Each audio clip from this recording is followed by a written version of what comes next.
What's going on, guys? Rob at 3STRONG here. I have my Dr. Oz set up here. Isn't this awesome? Well, let me tell you, Dr. Oz doesn't talk about weight training. I talk about weight training. Although not today. Today we're going to talk about diet. Recently I presented what I eat, and I said that you could use this as a template for your diet. Well, I want to explain why I make certain choices, and in the next few videos I'm going to explain why I have a certain amount of protein, why I have a starchy carbohydrate source with a fibrous carbohydrate source, and which is actually going to be my topic today. So let's get into it. I am trying to increase muscle mass while minimizing the amount of fat storage. That's what I want. I'm trying to bulk up. I'm trying to get as much muscle mass as possible without looking all puffy and bloated and stuff. I still want to be fairly lean and ripped. Okay, but I need the fuel from the carbohydrates. Carbohydrates is a great fuel. It's broken down in our bodies. Once we consume a carbohydrate, it's broken down into sugar. That sugar can either be utilized immediately for our energy, or it can be stored in our muscles in the form of glycogen. So the main storage point for our sugars that we consume is our muscles. Since I'm doing a lot of lifting and working out, I'm using that sugar, so therefore whatever carbohydrate I eat should go to my muscles.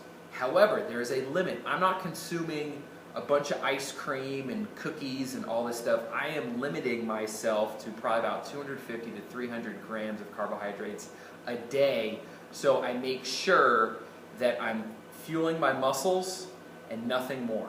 Because whatever, this is the funny thing about our body, is any excess carbohydrates your body does not utilize, it gets stored as fat, period.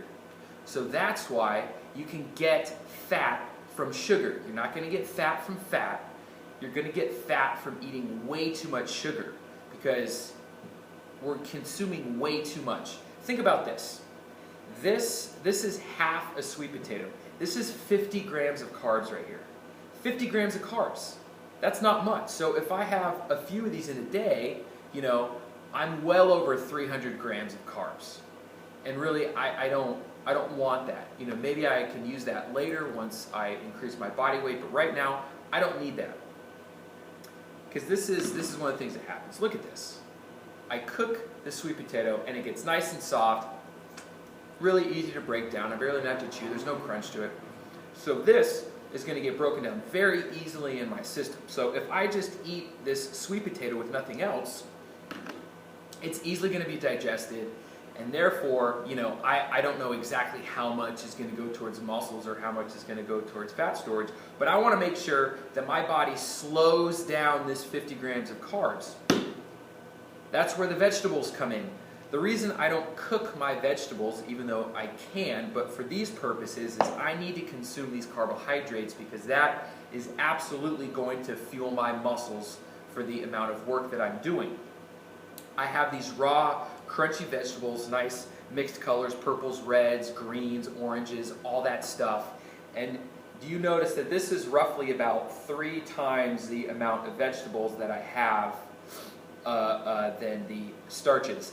This is going to slow down the digestion of this. So if we have a simple carbohydrate, something like rice, fruits, anything that's sweet and sugary, and I can just crumble up like a banana, I can crumble that up in my fingers because it's easily going to be digested later on.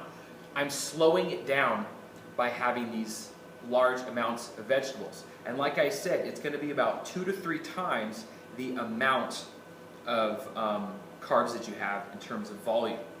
So don't think that the next time you have that big bowl of rice or the mashed potatoes and then that tiny little garden salad is going to slow it down. It's not. You need to have a large amount of vegetables to slow down this. But I've actually noticed that this gives me a really good amount of energy. It slows it down enough. My body is slowly implementing, slowly digesting this 50 grams of carbohydrates, so I don't get a huge sugar rush and it gets stored as fat. There's your little trick right there.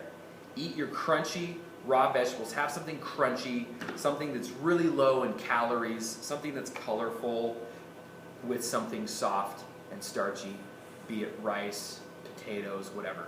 Okay, guys? Give that a shot. See you tomorrow.